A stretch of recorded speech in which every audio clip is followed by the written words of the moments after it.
What's going on, Internet? Hope y'all are doing well today. Internet. We're live on everything today. We're not just live on Twitch. So that's the whole internet, all of it. All of the platforms. We are in all of your spaces. Yep. We exist everywhere. We are omnipresent in the hockey world. We are inevitable.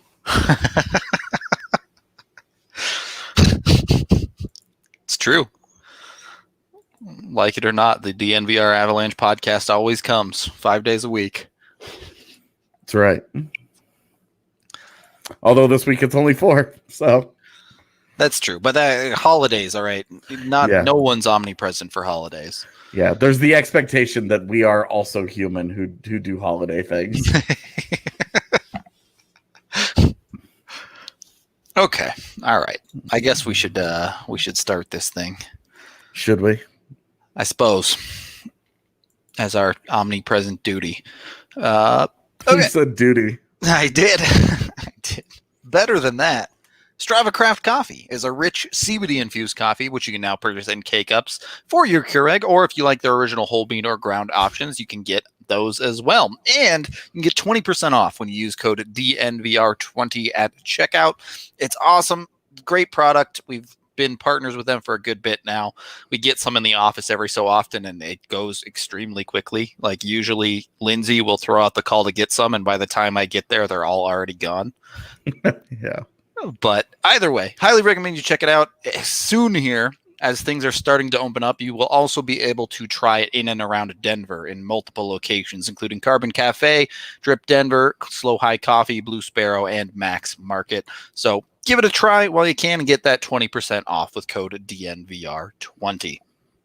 Welcome in to the DNVR Avalanche Podcast presented by Davidson's Beer, Wine, and Spirits, the go-to place to pick up your beer, wine, and alcohol, particularly Breckenridge Brewery, as AJ gives me a there. I just finished my vanilla porter. Oh, there you go. Just before we went live. There you go. Even AJ's drinking beer. That's how you know it's good. That's right. It's a good point. Anyway, welcome into the show. It's been a bit of a slower day after the news of the NHL returning, but there's still tidbits here and there and plenty to talk about when it comes to the Avs as well. So where we wanted to start is, this was announced a day or two ago, but we never really got to it. Instead of a 30-man roster, which was the presumption, it's actually a 28-skater roster with as many goaltenders as you want to bring per team.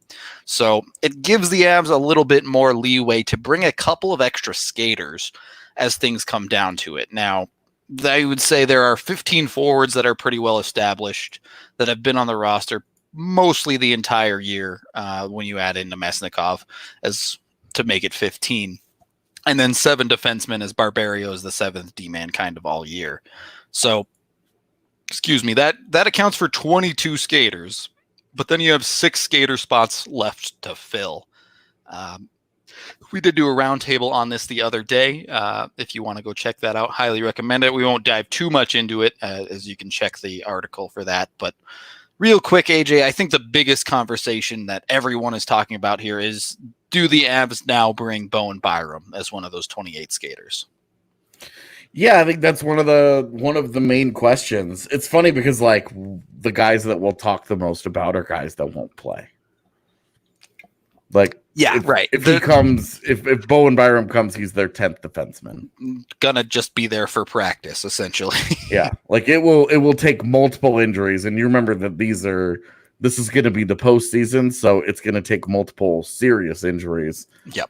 To get down there. Byram is allowed to practice with the team.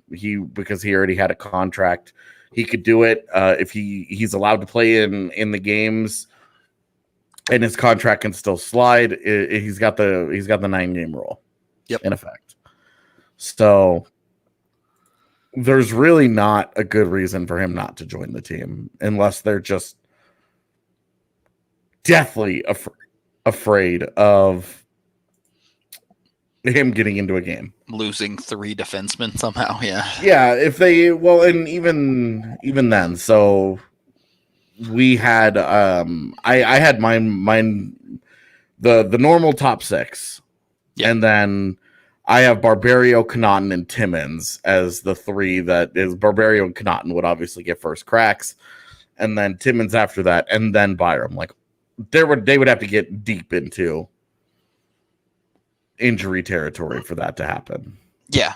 I do wonder a little bit if they're a little afraid to play Timmins as well, but and even then, like you need 2 defenseman injuries, and this isn't over the course of 6 months. This is a 2-month sprint, basically. Yeah. Right, where if you have 2 defenseman injuries, and again, like it's the postseason, I would also say that even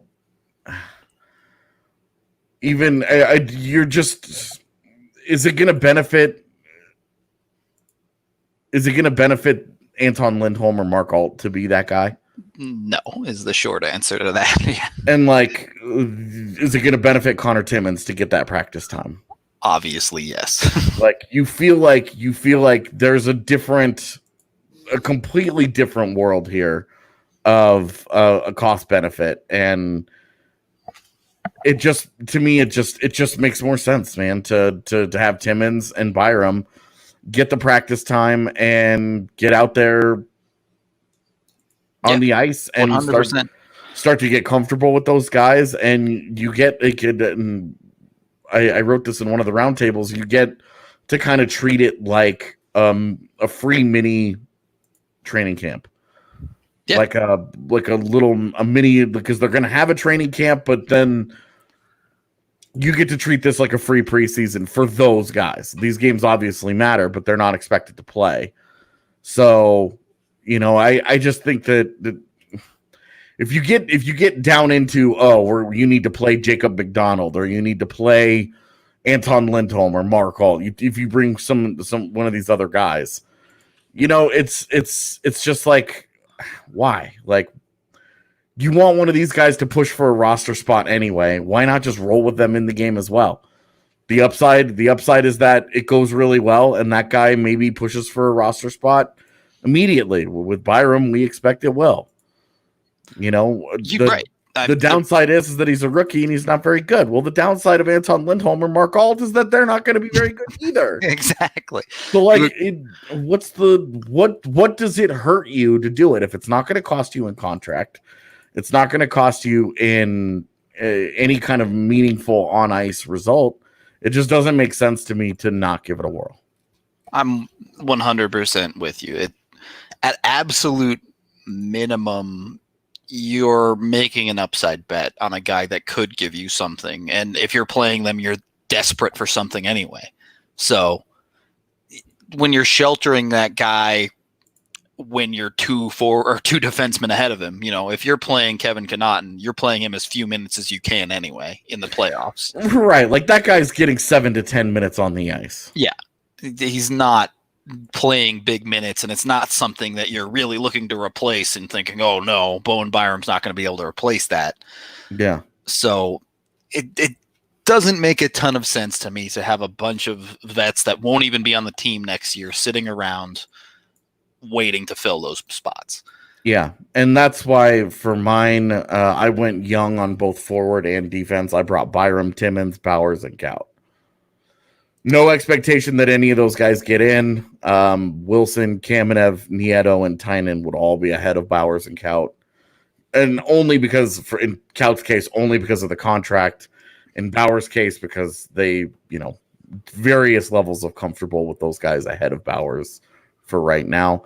But those guys getting into a practice and getting, working daily with Bednar, and he gets to see them and all that, I think that's only a good thing. I agree. Especially, someone like Bowers has already caught Bednar's eye. He did at the start of the season. The more he can show himself, the more opportunity maybe he gets next season. But it comes down to a couple of things. First of all, I thought it was interesting you didn't include O'Connor I went back and forth between O'Connor and Tynan, and I thought, look, they've defaulted to Tynan like 3 different times this year. And so that's the only reason that I went. But I wanted to bring him, but I wasn't going to bring him over Bowers. Yeah. Or certainly over Kaut. Like, that was just not going to happen. I wouldn't have brought him over Kaut either. But I do wonder if you're talking about effective players during the season. Number 1 for forward calls was Martin Kaut, and number 2 was Logan O'Connor. More effective than Tynan. Yeah, sure. But it was on such a small degree, from O'Connor to Tynan to Megna to all the other guys that they called up, that I didn't think about a guy like Dries either. Like, I didn't really consider Dries either. That the Dries situation feels like the opportunity was had and came up short at this point, to be honest with you. He's going to be a really good AHL. He's going to have a nice AHL career if he wants one. Yeah, exactly. So should be an interesting conversation when it comes down to the Avs actually making their selections. There is a very, very real possibility that they do bring someone like a Lindholm, given they were willing to play him 4 games during the season and things like that. Yeah, I made the leap of faith, but if you put a gun to my head and my life depended on it, I'm not taking Timmins and Byram. Thankfully, the gun isn't to your head. So. Yeah. Either way, we'll have to wait and see until – I wonder, when did those limitations come in place? I don't think we know, right? They can kind of have whoever for the training camps at this point. Yeah, we don't really know what the guidelines are on this. Yeah. They haven't even made the guideline for a guy like Byram clear. Like, there may be a stipulation where they're like, hey, he has to have already been in pro hockey. None of this turning pro halfway through, right? Like, I mean, they may not even technically. I would assume they'll allow it, given that he signed his contract at the start of the year. Yeah, but you could make that. It's a reason why I just am not expecting Annunen to come. I mean, he probably wouldn't have come anyway. But I'm not even considering it. But it could have been an option. So. With him under contract, technically, yeah, I guess you could have that. You could have that conversation. Sure. I mean, North American ice practice, I do think matters a little bit, but for the goalies, the reason I'm not considering it is because I think they'll take 4 goalies, and they want to make sure that if they, for whatever reason, have to play one of those guys, they'll be able to play, but they can take as many as they want, so why not bring Annunen as a 5th or a 6th? That's what I'm saying, yeah. The thing is, you just don't have the practice time at that point. Like, he won't get the practice time, whereas skaters, that's just one more line that you throw on the ice. With goaltenders, you want to make sure that your top 2 guys especially are sharp, and that if need be, your 3rd and 4th guys have been getting meaningful work in. This isn't the time to get cute with going beyond that, in my opinion. Okay. I mean, I would tend to agree during the actual series, but during the training camp, it seems like you could kind of bring whoever you want. Yeah, I mean, you don't need to have this be like a training camp where you've got 50 guys and you're running 2 sessions just because you can. I don't think that's a good use of anybody's time. I agree with that. I'm just talking about like an extra goalie or so. Yeah, well, I mean, with goalies, reps are so meaningful. Reps, especially, are so difficult. It's all before practice work. And at some point, you're at the diminishing return spot when you bring enough guys. And the 5th guy is shown to be that 5th goalie is always the odd man out. Or when they have 6 goalies, that 3rd group is always just like, yeah, those guys just don't. They're splitting reps, and they're getting like, okay, great, you get to try this drill twice instead of your starters trying it 4 times. And it's just for me, I don't think it's worth it. Annunen's got a nice long career ahead of him. He'll have a lot of time to do whatever you need to on the development side. This is about winning you a Stanley Cup. And the goalies just don't have the same reps that skaters do. Yeah, I'm not going to argue too much with you on that one. I assumed Annunen was a long shot to begin with, so He can spend his off-season time playing a little bit of golf straight from his couch with WGT Golf as the most popular golf game in the world and also the official gaming partner of DNVR. You can download the game today when you go to DNVRgolf.com and sign up for the DNVR Clubhouse as well to get in and play tournaments with all of us. We have one coming up this Sunday even, so get on the links, shoot some good scores, and maybe even win yourself a DNVR prize. It's loved by more than 20 million people around the world, and the DNVR Clubhouse has over 250 players themselves. So jump in there, play some world-famous courses, including Pebble Beach, St. Andrews, Bethpage Black, and many others in many different formats, whether it be closest to the hole, stroke play, match play, you name it. You can jump on there and make everyone at DNVR look bad at golf, except for Patrick Lyons, who is surprisingly amazing at this game, but the rest of us are just trying to hang on most of the time when it comes to the scoreboard. AJ getting not last is something to celebrate for the most part. It was for me on that day. Either way, we've got the Nux Invitational coming this weekend. Yep. Sponsored by our mascot Knucklehead, who is living up to his name. He's a bit of a jerk at times. We'll call him prickly.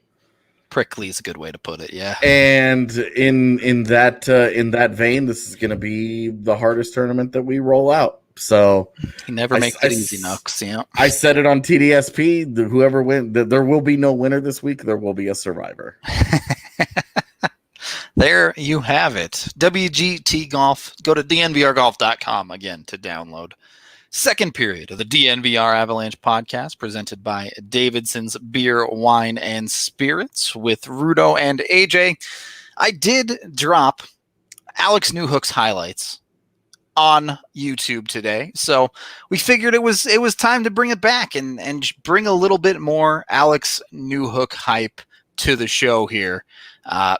Look, the kid had well over a point per game in his season, so there's a lot to be excited about, to say the least. But as we roll the highlights here for the live show, the kid can just absolutely crush in the offensive zone. His positioning, his will to hunt down the puck is just so effective.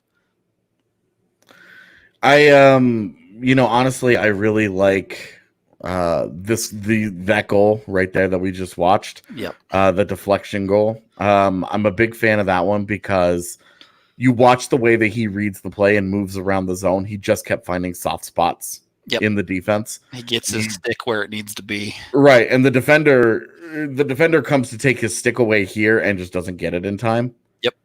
Because you see he gets it lifted right at the very end there. He created just enough space to make the play, basically. Yeah. And that's why this goal really stands out to me, is that we know about the skating. We know about the shot.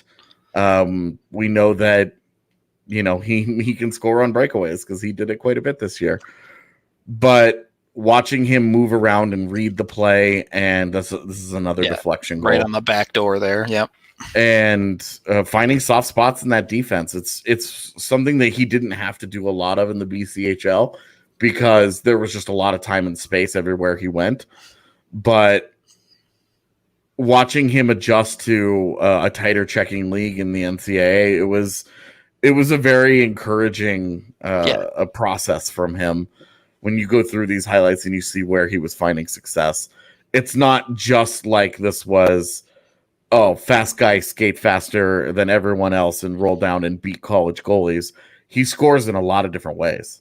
The versatile scoring, that step up too. There's always the question with the junior A kids of can they play the same way at the next level? And absolutely, if this highlight reel goes far enough into it, you'll see Newhook straight up walk college level defensemen. And we're seeing the playmaking a lot early in this too, where he hadn't started scoring every game. Yeah. And this is where he was racking up assists early on in the year before I started tweeting about him scoring goals every night. Like this is the other side of his offense, because he does draw in that attention and he looks for teammates. He looks to make a play. And a lot of times it's a simple play. It's not, oh my gosh, like, see, this is just a quick touch pass. Yep. Nothing fancy, but it creates space for teammates. Yeah. And it's hard to defend because he makes such quick decisions when he gets the puck. And when that happens, and this is against a very good Notre Dame team, a very good defensive club too, and you see just the way that he works is to see like that's garbage defense. Yeah. There's a guy alone in front of the net. And you're just can't be doing that. And then here he outworks 3 guys and scores on a breakaway. Like this is a kid that does it in a lot of different ways, and that's where the excitement is. Look, explosive skaters and high point totals, like that's all sex appeal, right? But when you start talking about what translates, what's the goods on a kid, the vision and the ability to create offense, to generate offense, to score in a lot of different situations and not be a one-trick pony. That is what has me most excited about him, is that he just finds so many different ways to be impactful. And that's my number one reason why it's like, oh my gosh,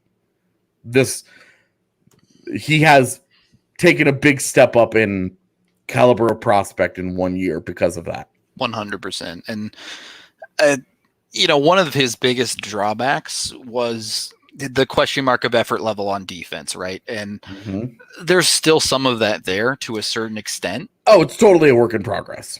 But at the same time, you see the effort that comes out of him when he puts in the work to hound down pucks and find plays and create plays in the offensive zone, like right there, 3 chances in a row. He just outworks a guy. Yeah.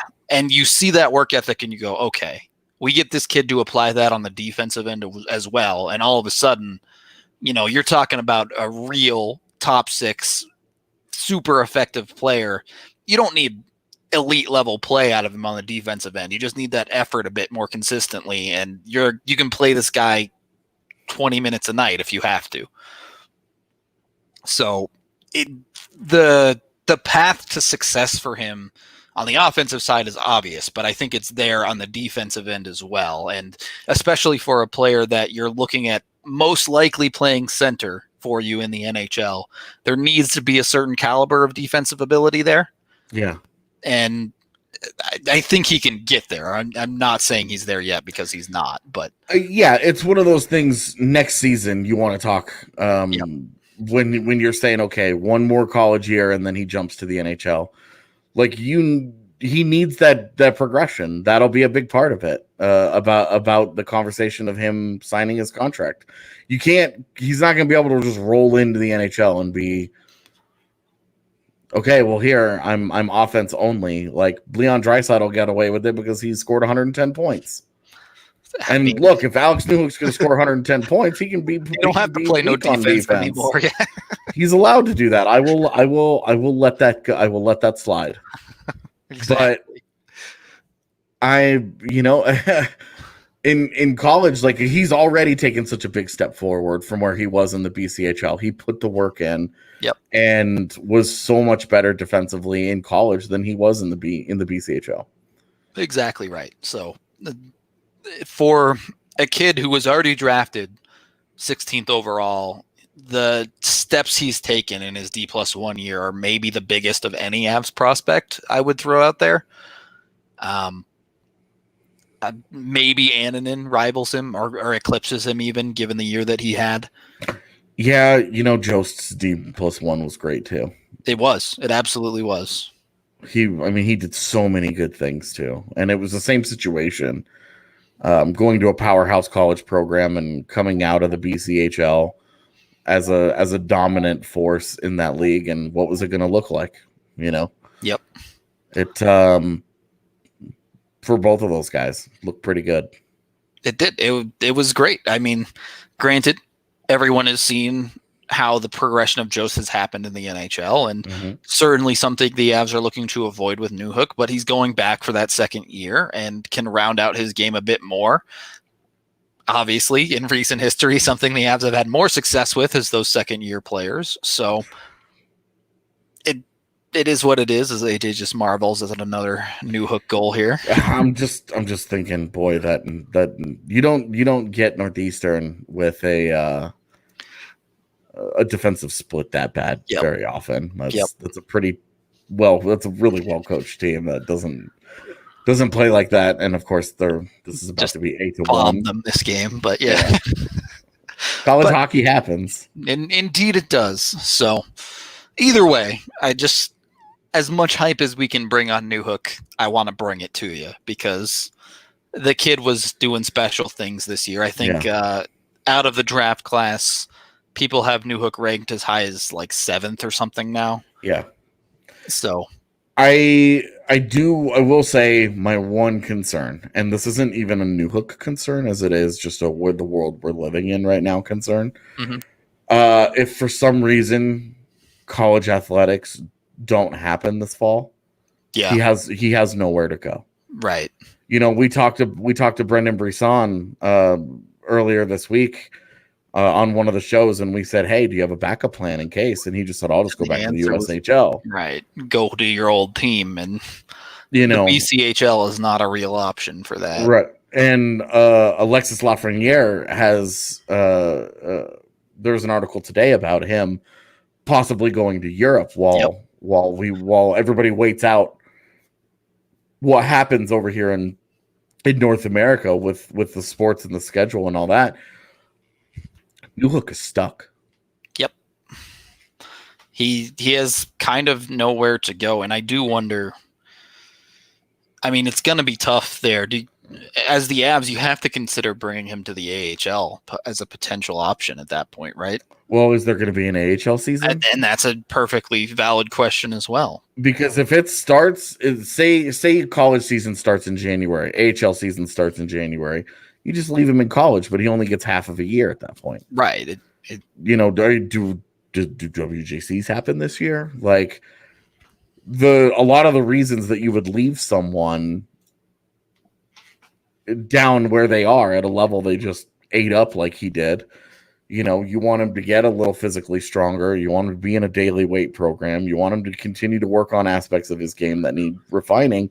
If he's not on the ice and he's not on campus because they're not allowing it, does he consider going to Europe? That's exactly where I was going to bring it to. If Europe is playing leagues, how many players are we going to see flock to those leagues just to get games in? And, how willing will European teams be to give out contracts with out clauses for all these guys that want to go somewhere else? Right, yeah. Because if he goes to Europe, it's over. There's no college. There's no going back to BC. Yep. That's a pro league. His NCAA availability is now canceled. Right. And so it becomes a question of, okay, well, now he's in, now he's playing in the SHL. How long does that last? Does he get away with it? Do you just ride it out and maybe he ends up going 3 years at BC because this ends up being a kind of a lost season? Thing. Yeah. And you don't want to sign him and you wanted to see that second year out of him? I don't think it's such a slam dunk that he signs at the end of the season that what happens won't matter. So, here's the thing. All right. At the end of a season, even if it's a shortened season, if he's willing to sign to play in the AHL, I think it happens no matter what. I think that's fair. Yeah. But we've seen majority of first-round college prospects make the jump directly to the NHL. Yeah, and like a later first-round guy like Bowers going and spending a year in the AHL, it's not uncommon. Sure. But Newhook's a mid-first. Right. And a super hyped guy now. Yeah, like seeing him be like, oh, well, we're going to go through the AHL route.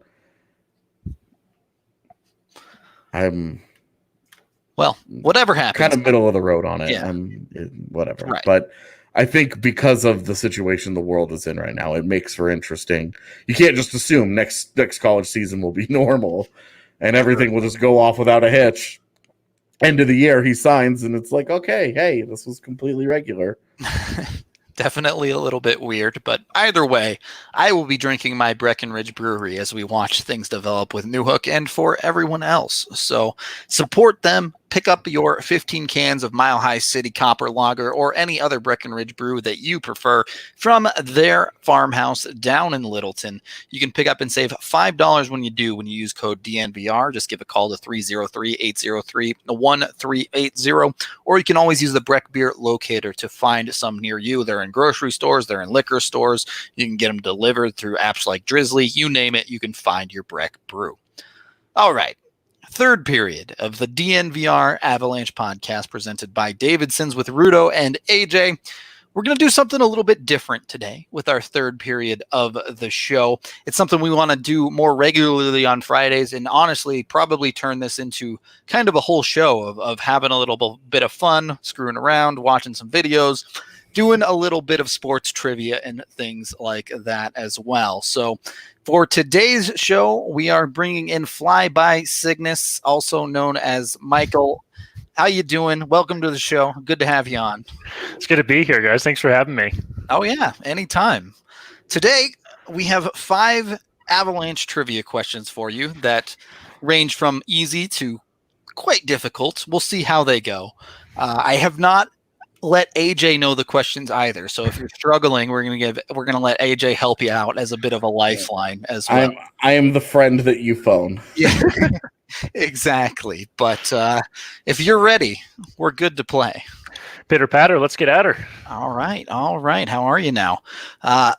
Question number 1. Start with a pretty easy one. There's, I think we'll be able to get this one right. They're all easy if you know them, Rudo. I was going to say, yeah, define your definition of easy. Let's see. Even if you get this, here. There's only like so many answers that this first one could realistically be. Who is the Avs all-time plus-minus leader? That would be Peter Forsberg. That is correct. Very quick answer with number 1. Locking it down. Move right along here to question number 2. Which Avalanche D-man has the highest career points per game, minimum of 50 games played? Highest career points per game with at least 50 games played. In his career or in an Avs sweater? In an Avs sweater. Oh, that's tough. My gut wants to say Sandis Ozolinsh. Is that your final answer? Do you want help? Do I need help on question 2? He can help you with all the questions. Do I have unlimited lifeline? Yeah, oh, yeah. Please, AJ, please save me here. I'm drowning. You might consider a guy that plays on the team this year. Indeed. Is it Cale Makar? It is Cale Makar. Okay, I'm thinking way too hard about it. I was like, it can't be Cale. That's way too 50 games played was the key there. As soon as he made Cale eligible. I specifically made Cale eligible. Yeah. For the record, number 2 would have been Ray Borg. With, I guess, he didn't quite make 100 regular season games. But had it been 100, it should have been Sandis. Yep.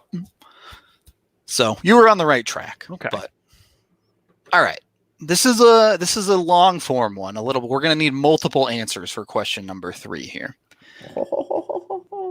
9 Avs have had a point per game season in their history. Name 7. Okay. Start easy, I guess. Let's go Joe Sakic. Peter Forsberg. Yep. Milan Hajduk. Yep. Nathan McKinnon. Yep. Mikko Rantanen. Yep.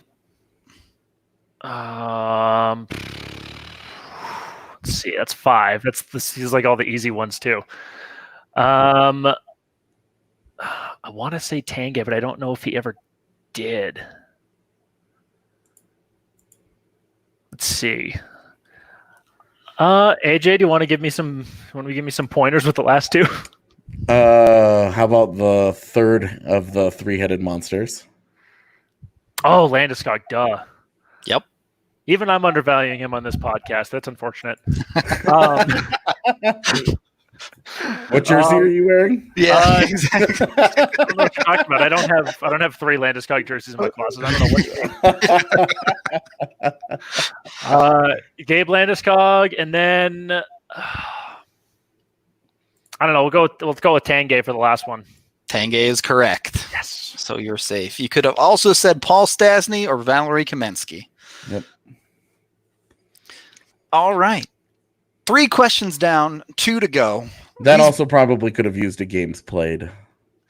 Yeah. Oh, okay. Well, I did. I didn't say the games played, but I was like, all right, you can't say Peter Mueller, who played 14 games. Yeah, or Theo Fleury. Yeah. I was going to say Borna Rendulic is like a point per game player, isn't he? I don't think so. Sam Henley, though. No, Sam Henley, Henley, that's what yeah. I'm thinking of. Yeah. 1 goal, 1 game. Absolute legend. He's the king of goals in the NHL. All right. Next question. Who holds the Avs' single season record for penalty minutes? Oh, that's Dale Hunter. Oh no! Oh shoot! Oh, is it? Oh shoot! Well, I already got my guess, so I guess. I mean, I could just list off every. We'll stop you when you're correct. I don't know. Scott Young, Cody McLeod, Patrick Bortolo is probably not it. Scott Parker? Nope. Shoot. Just keep digging that hole deeper. Oh my gosh. AJ, what do you think? Jeff Odgers. Jeff Odgers, shoot. That's Jeff Odgers is correct. Dang. All right. One more question. I'll tell you what, if you get this question answered on your first try, we'll give you the sticker pack, even though you missed that one. All righty, let's hear it. In Avalanche history, there is one player that has scored 3 power play goals in a single game. Who is it?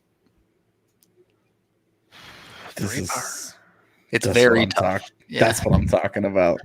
3 power play goals in a single game, and it's definitely not something obvious.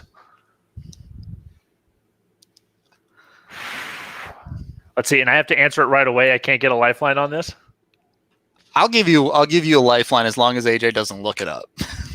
I honestly don't know where I would go to look that up. That one might take me a while to go through all of the goal finders and stuff. Oh my god. Yeah, let's see if you can give me anything on this one. Can you give us the year? I can. Let me pull it up. 2006. 2006.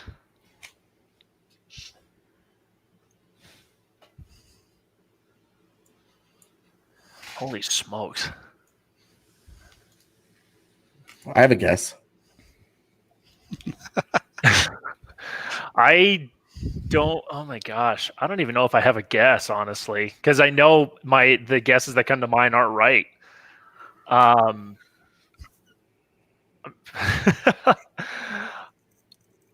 I don't know. Was Jordan Leopold playing for us back in 2006? I don't know. Really play for the Avs? I can tell you that answer is not correct. Oh my god, I have no idea. I'm gonna guess Svatos. Not the correct answer. Dang it. A decent guess, though. I'm going to guess Andrew Brunette. AJ is correct. Oh. Andrew Brunette against the Edmonton Oilers in a game that ended 7-6. Did they win? The Avs won 7-6. He scored 3 power play goals. 3 power play goals. Knowing that dude, they were all from within 2 feet. They don't have highlights dating that back on NHL.com, unfortunately, so I can't look it up. I'm just assuming. That guy scored 300 goals in his career from right there. Probably where it went in from, but that is it. Cygnus, we may still send you a card or some sticker pack your way for jumping on, and we'll send you a get well card after after the trivia burned you bad.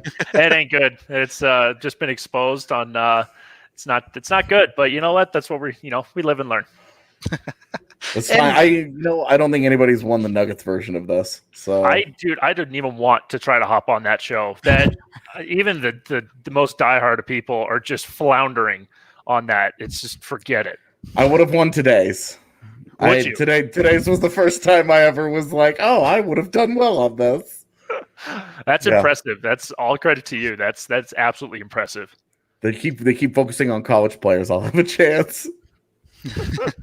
Oh my god. Well, we learned that we definitely do need AJ as the lifeline on today's show for the trivia. So you will have that going forward for the next weeks of trivia. But Cygnus, Michael, whatever you want to go by, any final words for the podcast, any hype for the Avs coming back, whatever you want to say. Honestly, just appreciate you guys having me on. I've been listening for years, and I love everything that you and the rest of DNVR does. And I think it's just, speaking of understating stuff, you guys do so much on a daily basis for everybody. Just keep doing what y'all are doing. It's wonderful. And that new hook hype train is about as hot as it can get. So I don't think I could do any better job hyping up than you already did. All right. Well, Perfect. Once again, thanks for coming on. Appreciate you having you. Everybody, that was Cygnus. You can catch him in the DNVR Discord and hang out with us all the time. Much appreciated. Hope y'all enjoyed the trivia. Again, this is something we want to kind of do every Friday, is have a little fun and give a chance for you guys to win stuff like DNVR sticker packs or DNVR shirts and things like that. So that's it for me, AJ, unless you got anything to wrap up the show. Nope. All right. Well, that's going to do it then. Thank you, everyone, for hanging out. Cygnus will hit you up and probably get you a sticker pack. Just DM me your address or whatever, and we'll be good to go. But come down to the bar. Yeah, we can just give you one at the bar since you live in Colorado. Easy enough. We'll be there tomorrow night, man. Perfect. That's the final thing. AJ and I are planning on heading to the bar for tomorrow night, and we have another prospect watch along this evening at 6 p.m. of Tyson Forrester. Had a couple of requests to look into him, so if you want to hang out for that, just stick around on the Twitch channel, and we are gonna get out of here on that note, but not before I let you guys know about the best ball hair trimmer in the world, the Lawnmower 3.0, coming from Manscaped. All right, look. Sure, maybe you didn't make it through the trivia super well. Maybe you struggled with that, but if you need to take care of your manhood, Manscaped has you covered. You guys can't see this, but behind the scenes, Cygnus is face palming hard right now. Either way, between the Lawnmower 3.0 trimmer, the deodorant for anti-chafe, and the toner to keep things fresh, it will help you feel your manhood back together after struggling through trivia. So get on Manscaped now. Head to manscaped.com and get 20% off when you go use code DNVR20, and you'll get free shipping as well. And that's it for us, y'all. Have a good Friday and a good weekend. We'll see you at the bar on Saturday if you're coming down. Wait, hang on. I have to do one other thing because I